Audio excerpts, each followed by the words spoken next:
ambiguity breeds creativity, right? Yes, it does. So, so where your process is ambiguous, right? Yeah.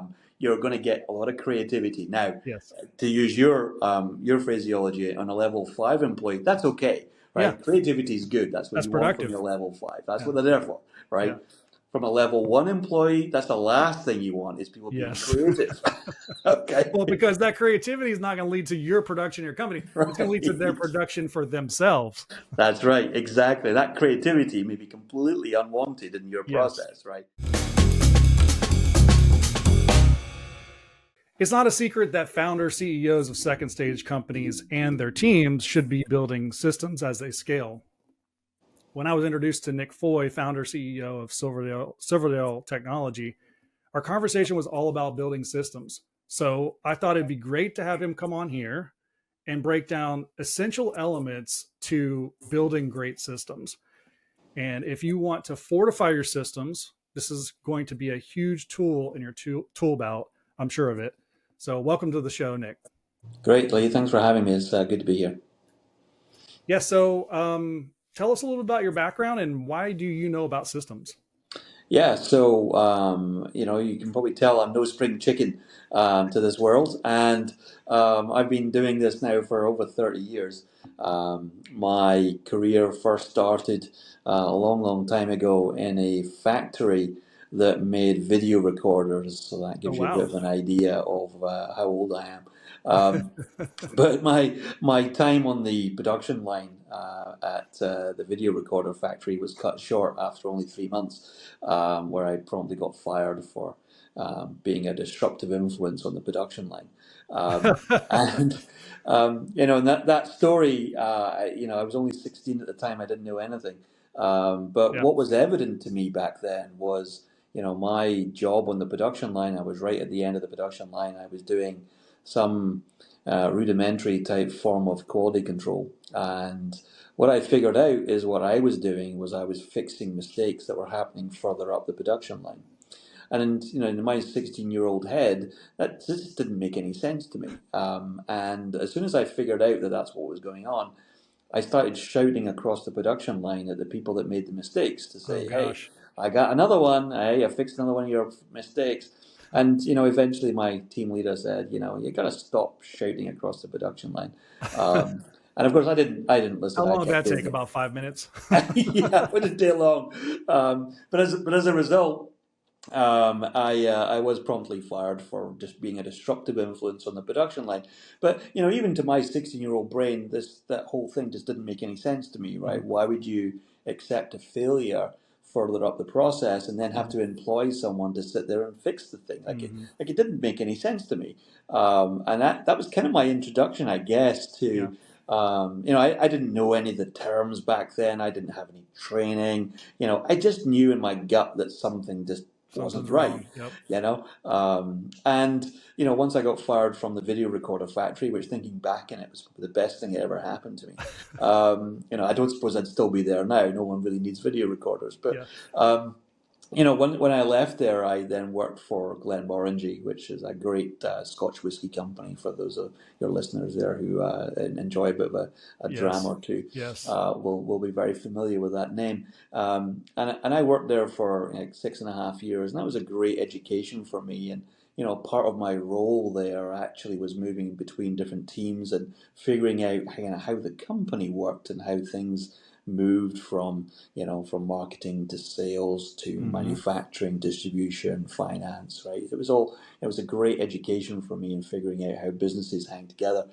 And then, from there, I moved then into warehousing and third party logistics, which was kind of a particular interest of mine. I'm really interested in supply chain, how things kind of move and hang together, and then from there it was actually a very natural progression actually into consulting.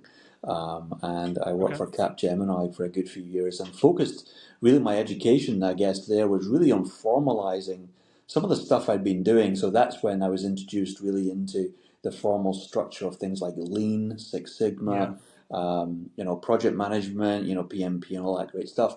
Mm. And that was kind of where it all kind of started coming together as that, Mm. oh, okay, I've been talking about it. I didn't know there was a name for it, right? Yeah. I just thought it I was didn't know common other people were sense, doing this kind of thing. right? I just thought that's what everybody did, right? Yeah, I didn't realize that business. you found your community.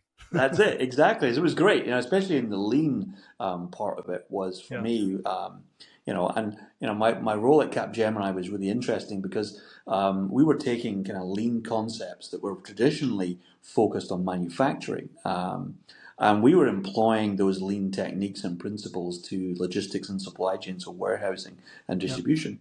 And that hadn't really been done back then. We were fairly new at this, and so trying to understand how the principles applied. So things like value stream mapping. I enjoy a good bit of value stream mapping and process design. There And you go. any excuse to build a we actually use BPMN now. Any excuse to build a BPMN, I'm your man. So, I guess, throughout my career, it's been everything from the production line all the way Yeah. through to what I do now. And, starting Silverdale, I've always been involved in technology and ERP systems as well as kind of the physical process, which I Uh-huh. really enjoy. And that intersection of how the system, that is the computer system, the employee, and the physical movement of product really comes Hmm. together. That's kind of, I was going to sum up my entire career. Yeah. Really, it's that intersection of those things, and that was the inception of Silverdale. Really, was take what experience I had and what I enjoy doing, Hmm. and then create a company that does exactly that. And getting back to the original question, just around systems. We actually tend to call them mechanisms here, but it's exactly the same thing. We just refer to them as mechanisms. And this was something that we picked up from Amazon founder Jeff Bezos. So I spent 6 years working at Amazon, and picked up some great tools and techniques from there. And one of the things that really stuck with me is kind of Jeff's definition of mechanism. So Jeff always said that good intentions don't work, mechanisms do. Hmm. And we've taken that like a step further here at Silverdale and really breaking that down and what do we really mean by that, right? And so a really great mechanism, okay, is made up of four constituent parts.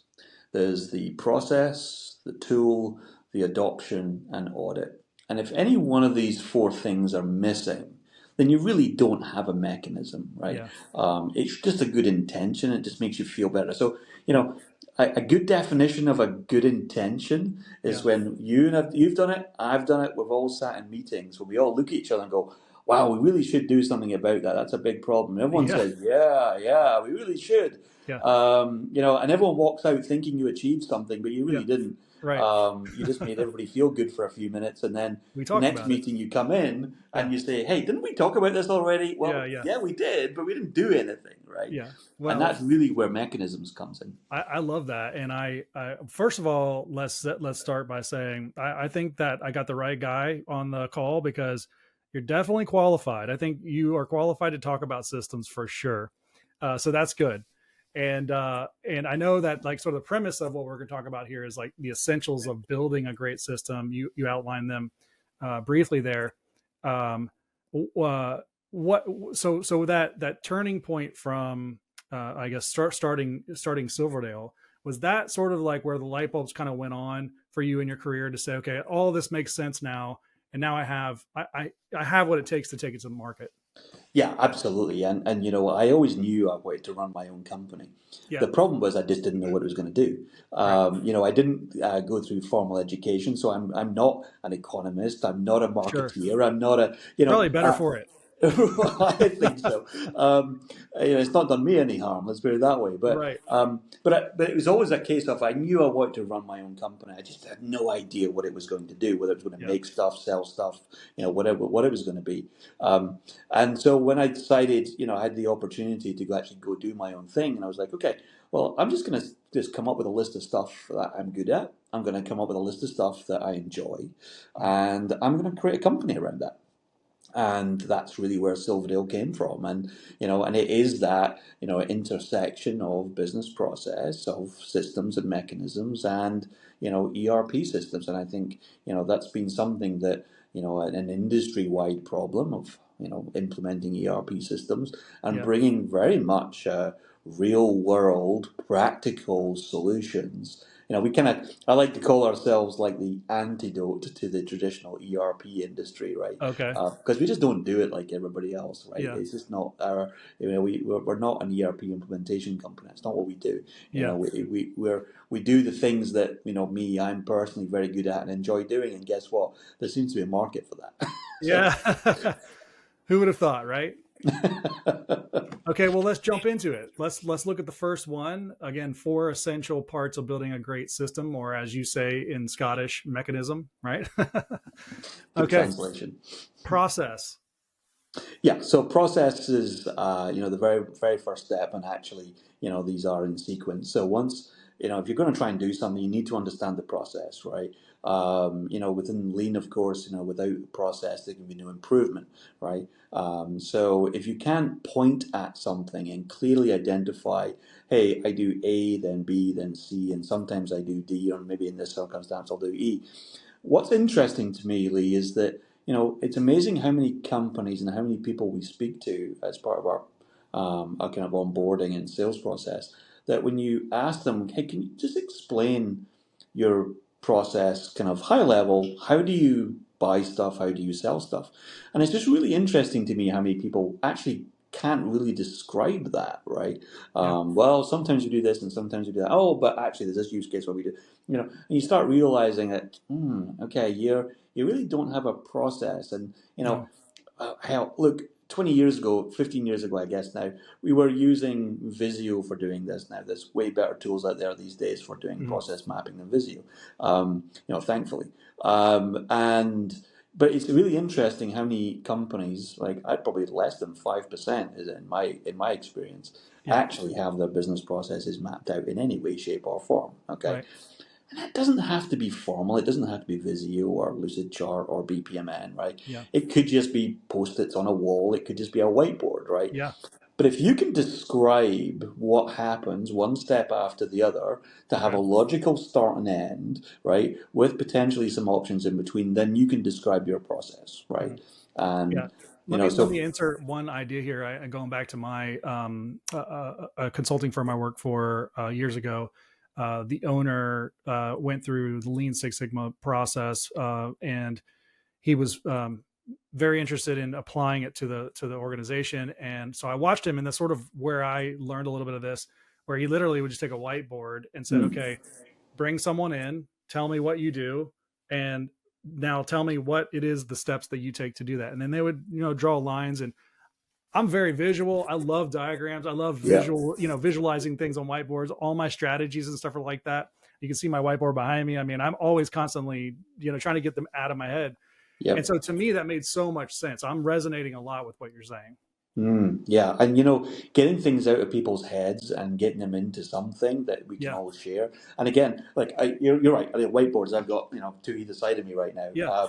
That I use all the time, and then using just taking a quick picture of Yeah. that and sharing it with I people. think that even just a whiteboard where you're not really formally documenting it, Mm. just writing it down is revealing. Oh, wow. Absolutely. And, it's kind of interesting when someone explains it and you start writing on the board. Like, oh, wait a minute. Hang on. I forgot this and I forgot that. Yes. And I forgot, and suddenly the whole thing kind of comes to light. Yeah. And what's really interesting as well, and we tend to find in business process as well, is that, we normally, these things start with the managers in the room, right? Because they always know best. And we bring the managers in and we do the process map. And then we get someone in who actually does the thing, right? And they look at the board and they go, well, we don't do that. That happens before then. And the manager, what does it? When did we change that? Yeah. Suddenly you realize that actually the manager doesn't really know the process. Yeah. And that's Yeah. always a really good test of the process, right? Yes, Is it is. bring the person in who actually does the thing 100 Yeah. times a day, okay? Yeah. And then we'll see what really happens, okay? Yes. And so that process design is a really critical part of, like if you can't describe your process from end to end, right? Then there's no point doing anything else. Mhm. And in our industry, especially when we're looking at coupling process with ERP implementations, it's interesting how many people think that an ERP implementation is going to fix all their business processes, right? And it Mhm. doesn't, right? In fact, it makes it worse because the ERP, doesn't matter which one it is going to assume that you do have a business process that you Yeah. operate to. Yeah. And it'll actually make things worse if you Yeah. try and do that, Right. which is why business process is something we focus on very, very heavily. Yeah. Um, Now, one thing I would say about business process, though, is traditionally, and you've probably seen this, in consulting firms as well, is that what they will do is they'll come in and they'll say, okay, here's a whiteboard, let's start mapping your business processes. Mhm. Now, what we've found, now we're, been around for 5 years now, we've done this hundreds of times. What we find is that actually most companies operate very similar business processes, right? Mhm. So when you're looking at, for example, accounts receivable, right? Your accounts receivable process in your company, well, guess what? It's probably not that different from the company next door, the one across the street, and the one the next town over, okay? Right. And what's really interesting about kind of the work that we do is that once we realize that, wait a minute, we don't have to start from scratch. We're not starting from a whiteboard. We know what accounts receivable looks like, okay? Mhm. Is that we actually built our own business process library of business processes that work out of the box in the ERP system, right? Yeah. Which is Odoo that we use. So in our business process library now, when we go to a client, we don't sit with a blank piece of paper and say, Right. what do you do? We give you a business process, Yeah. what we call best practice Best business practice. Yeah. process, and say, tell me why you can't do it like this, Mhm. right? It's a very different way of doing it than just Sure. starting from a blank piece of paper and spending hundreds of hours, guess what, recreating the thing we've The already thing you got, just, yeah, you right? already got. Right? So business processes don't have to be, it doesn't have to be laborious, it doesn't have to be No. fancy, right? Just get it out of your head and get it in some format that everyone can Yep. look at and point at, right? Mhm. And kind of coalesce around, right? Yeah. That's the great thing about these is we can now point at it, we can see, hey, here's what we're going to be changing. This thing here, this part Mhm. of the process is what we're going to be changing. And it really gets everyone kind of coalesced around a common process, right? Once you agree that, then you can move on. And then when you move on, you have your process. What's the next step or Well, the next? next thing is the tool. Okay. Okay, so once you've got your business process, now we're going to move on to the tool. Now, the tool's job, okay, is to reinforce the process. So, does the tool do two things? One, does it tell you what the next logical thing is to do, okay, as per your process? That's the first thing. The second thing your tool needs to be able to do is stop you from doing the wrong thing. Okay, so in lean terms, we'd call that error proofing or poke-yoke, right? Mhm. And does the system allow you? Does the tool allow you, right, to do the wrong thing, and does it encourage you to do the right thing? And what you'll find in a lot of tools, right? Again, it could be a system, could be whatever you want it to be, right? What we tend to find is that they give you far too many options, right? There's far too many buttons to press, Right. okay, and it's not entirely obvious what the next logical button should be that you do press. Right. And so getting the right tool in place that helps you to reinforce the process is Mhm. absolutely critical. So we work with our clients a lot on removing items from screens, right? Mhm. Like, you don't need to see this, right? That is not part of your process, it's not your next logical step, so I'm not even going to show you the button. Yeah. Okay, and that's a really key part of our error proofing. So the second part of the tool, and tools don't have to be fancy, right? They don't have to be expensive, right? The tools could be simply a written process. It could be a Yeah. whiteboard. It could be a Kanban board. It could be Yeah. whatever you're using, Yeah. right? Could be a It doesn't. spreadsheet. Yeah, Yeah. it could be a spreadsheet, and I can't believe you said spreadsheet to me. That's quite a You term. agreed. Yeah, it could be a spreadsheet. Then we have to have a very different conversation. But yeah, it could be, right. It could be a Google Sheet, it could be whatever, right? Whatever Yeah. that tool is. But if you could, but if that tool allows you to do the wrong thing and to deviate from the process, and you haven't got your tool right. Okay, Right. and that's part of the issue with things like Excel spreadsheets, right? Is Yeah. that there's lots of things you can do wrong in an Excel spreadsheet, as we all know, Yeah. and that's why we kind of shy away from those sorts of things because we don't. Like getting distracted. I mean, Oh, honestly, that's what I'm pulling from this is like the more focused you can be on oh yeah. implementing your process, the more success you're going to have. That's it. That's it. And especially when you're talking about physical operations on production lines or warehousing, for example, right? The Mm-hmm. least options I can show you, right? And especially if I can show you, hey, here's the expected button you're going to Mm-hmm. press next, right? Yeah. If I can highlight that button in some way, 9 times out of 10, you're going to want to press this button next, Yes. right? Okay, like that's what you got to be thinking about from your Yeah. tool, right? Does it I like that. reinforce the process, and does it prevent you from doing the wrong thing?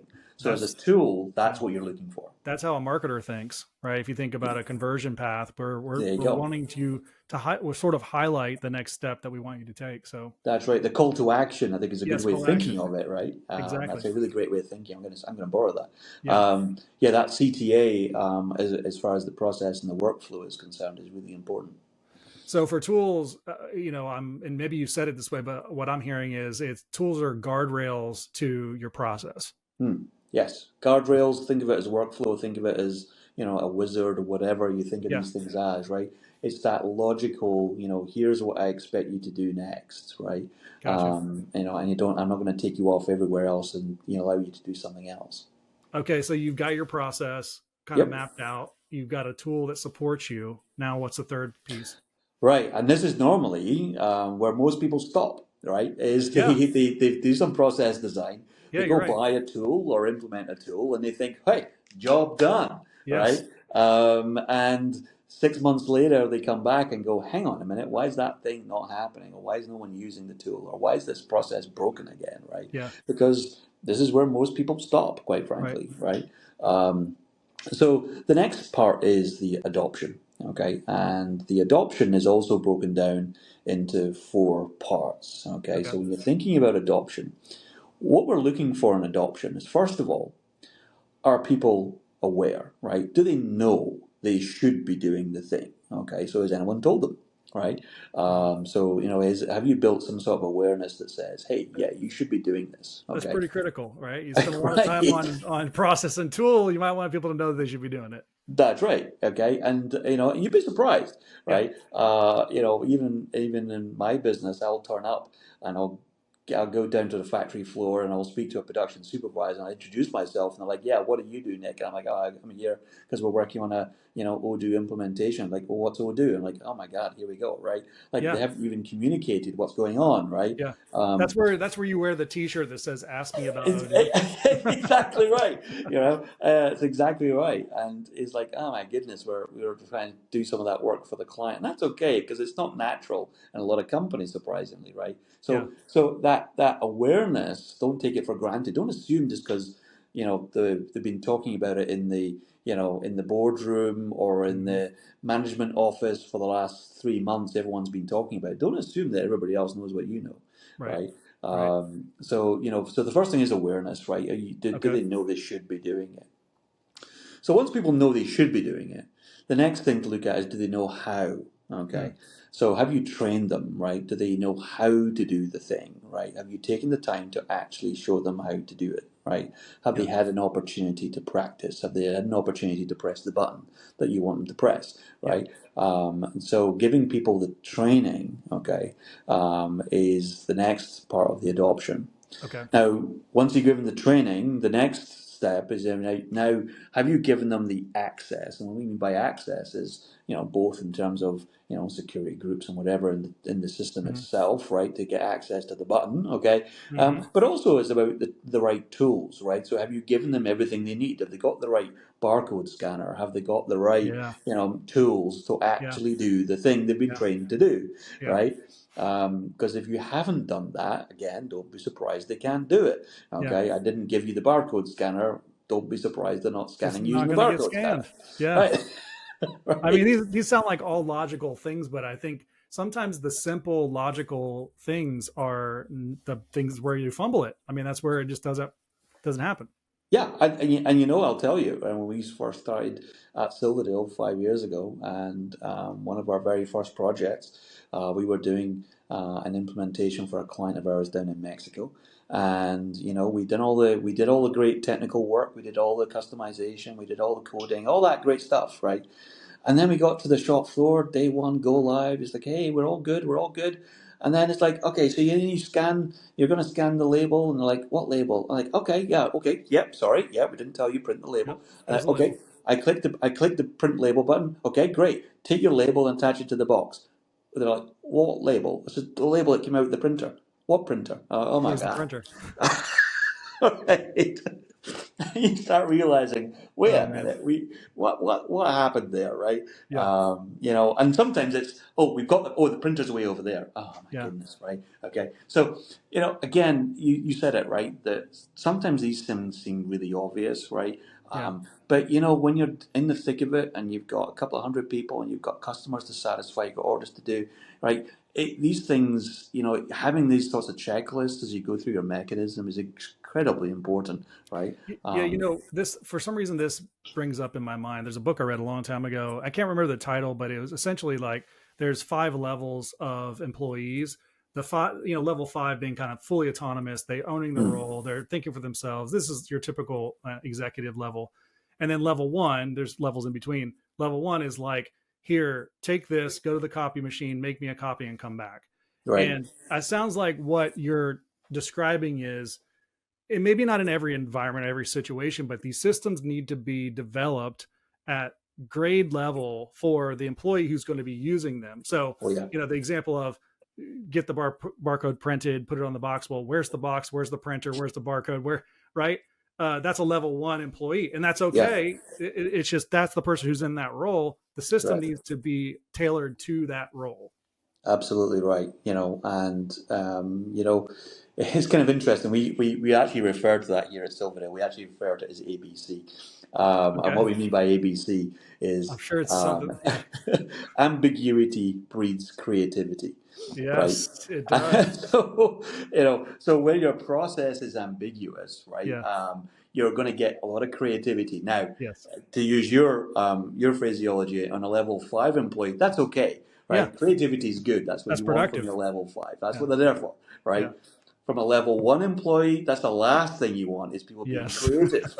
Okay, Well, because that creativity is not going to lead to your production, your company. It's going to lead to their right. production for themselves. That's right, exactly. That creativity may be completely unwanted in your Yes. process, right? So that ambiguity breeds creativity, right? And that, Yeah. again, that's where we're looking at. You know, is the process, is the tool, right? Is Is that it defined? awareness, and is the training? Is it removing that ambiguity? Okay, Yeah. all right. And you know, if at all it's ambiguous, then Yeah. again, don't be surprised that it's going off in all different directions. So yeah, Yeah. ABC is one of the phrases we use a lot here. And we even use it internally, and actually you'll hear people in our calls actually saying, oh, ABC. And we're Yeah. like, oh yeah, you're right, we're being ambiguous. Let's be absolutely Drill clear what we're down. talking Yeah. about, right? So, That's great. Okay. uh, So adoption, that one I didn't see coming. And that one is pretty important. I mean, right, as I think the first two, process and tools, that's easier for mm, companies to do because it starts in the right, leadership room, right? They're already yeah, talking about this. Okay, we're going to put this in place. We're going to do something. When they do something, they end up with a tool. The adoption part is where it leaves that room that's and it right. has to go to the actual people who are going to be using it.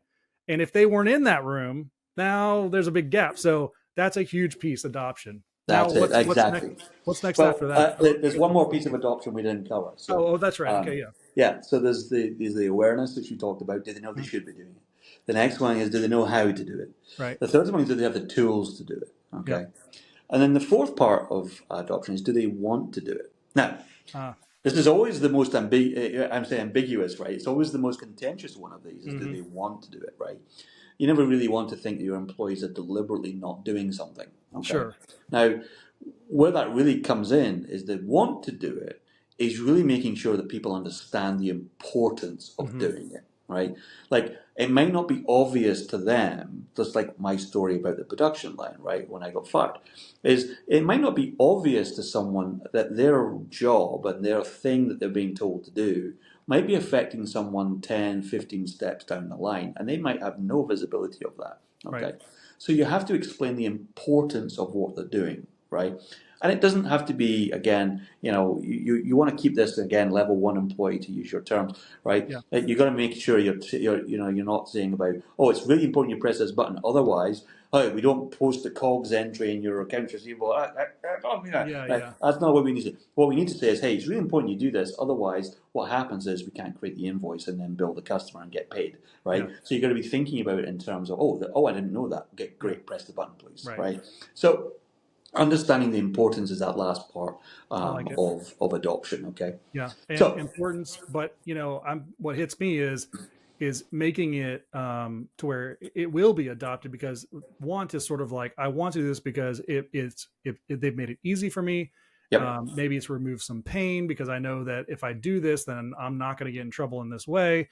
Or it's actually, if I do it the way that they're asking me to do it, I am delighted in doing that. I like to do it that way correct. because of what it affords. Both it maps to what you were saying, to the company, alignment there, or to something that is delightful for them, that if they do it this way, it actually is easier. That's right, exactly. It's easier, quicker, and you don't have any reworks and you don't have any Yes. frustration, right? Yes. So that's what we're going to be focused on, That's right? ideal. Cool. So that's adoption, okay? Okay. And you're absolutely right. That's when things tend to leave the conference room, and it's very, very often forgotten about, right? Yep. Then there comes the last piece, okay, of the mechanism, which is audit. Okay.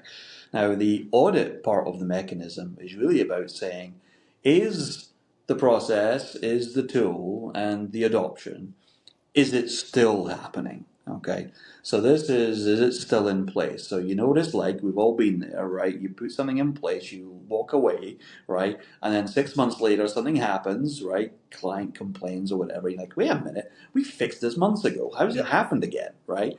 And then you go back and you realize, oh, wait a minute. Suddenly there's new employees, someone leaves, someone else came, maybe the training didn't Mm-hmm. happen, maybe someone's barcode scanner stopped working, or the Mm-hmm. printer has been moved, or suddenly things aren't happening as they should. And that's why the audit is incredibly important, because that is making sure that the thing is still happening in the way you expect it to happen. Mm-hmm. Now, examples of good audit tools, it could be somebody in a white jacket and a hat with a clipboard, could Yeah. be, okay? But more likely to be, for example, it could be alerts, notifications that tells you. It could be a dashboard. It could be your daily stand-up meeting. It could be a report that you look at. It could be whatever those things might be, right? A Yeah. combination of those things, depending Yeah. on the severity of that mechanism, right? But you need some way of being alerted or to make it obvious when the thing is no longer being happening. Okay, and again, a good phraseology from my lean days is, all processes degrade over time.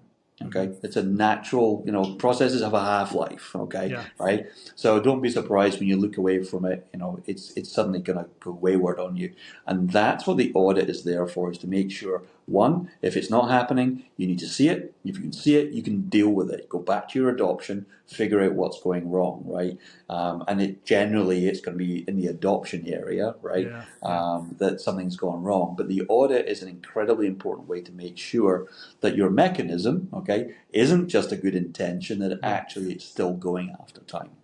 Love it. This is amazing. I mean, focusing on the adoption piece, it's like it kind of gives you a roadmap for. I mean, that's what this is, the four essential pieces. But like, it's a roadmap to say, okay, I could see the light at the end of the tunnel before we even start this project. Because we start the project, okay, we know pretty quickly what we want to do is map this out and put some tools behind it. That can happen generally pretty quickly. Now we want to get to adoption, Mm. and then let's go ahead and build the system for audit, and then let's just focus on adoption, right? And then Yep, optimize as you need. Like, there's going to be changes that need to happen. You're going to get feedback from the people actually using it, that's and right. that's going to happen probably in your audit. But then all your time gets shrunk down to that sort of that adoption phase. You keep coming back to that through your Oh, audit. absolutely. Yeah, you keep rattling your way around that. And of course, with that kind of continuous improvement kind of mindset as well, your audit's going to tell you as well, well, wait a minute, we could make this better, right? Look, hey, Mm-hmm. there's still a gap here. We could go back around the process and the Yes. tool, right? Well, wait a minute, why is this still not being done? Well, guess what? Because maybe the tool isn't reinforcing your process Yeah. correctly. So maybe there's some more work to do in the tool. Or maybe there's a slightly different process you need to do, right? In which case you go through the whole thing again, right? Yeah. But breaking these things down into you refer to it as systems, we refer to it as mechanisms, but Mm-hmm. it's essentially the same thing. Um, you know, in most companies, what we tend to see, right, is just a lot of good intention. Okay, and it's very frustrating, right, in a lot of companies because half of what you talk about never actually happens. And having these mechanisms and honestly, having that the empowerment and expectation, I would say, and that's certainly how we do things here at Silverdale, Mm-hmm. is there is an expectation from our team to actually call us out on it. Okay, so if you're in a meeting and we say, "Hey, yeah, let's do something about that," that there's an expectation that somebody in the room is going to say, "Wait, is this just a good intention, or are we actually going to do something?" Okay, Right. right? Right. And if we, oh, you're right, we are going to do something. Great. Now we've got to make sure there is a process of tool adoption, or we need a plan to make it happen. It's Mm-hmm. not going to just happen on its own. It's just because we want to will it to happen. That's not how it works. Yeah. Nick, this has been great. Thank you so much. Great. Oh, I'm glad you enjoyed it. I think it's something we're really passionate about here at Silverdale. We Yeah. use it every day ourselves. We use it with all of our clients, and Yeah. everybody enjoys it until we actually tell them, "Hey, is this a good intention, or are you going to do something with it?" Yeah, yeah, yeah. Hold there's like the like a workout trainer. Yeah, no, there's a side of me that's like very strategic, and there's a side of me that's very systematic. And so I love when those sides come together. And that's sort of what I'm looking at this sort of 50,000 foot view too. Like, every quarter sitting down and from a strategic standpoint, the outcomes that can happen from a business metric standpoint are huge when you start looking at your organization this way. I'm just thinking just in terms of unique competitive advantages in the market. Mm, I had Lewis Cook on months ago, Catapult Print, and he was talking about the ways that they're winning in their market, and essentially this is a large piece of how they were winning. They were really right. dialed in on their systems and they had all of this in place, and it gave them a huge competitive advantage in the market where they're winning market share very rapidly. So Yeah. that's what comes to mind. And Lee, I'll just say that it's absolutely spot on. And what I would say is that I'll tell you right now, no organization or business is going to win based on good intentions. Right. Okay. All right. And if you Amen think to that. about that, right, if you're in a meeting and all you're hearing is good intentions, okay, don't be surprised that you're not winning. Okay. Yeah. You've got to build mechanisms around it. Love it. Thanks again. And if we want to send people your way, where do we send them? Yeah, absolutely. So folks can come onto our website at silverdale.us. They can Okay. also find us on all the socials at Silverdale Tech is our handle across all the socials. And people can always email me direct. It's nick@silverdale.us. Cool. And what about LinkedIn? Are you over there? Absolutely. I'm on LinkedIn. I'm one of the very few Nick Foys over there. I'm the only one with a Scottish accent. There you go. I love it. Thanks again, Nick. All right. Thank you, Lee.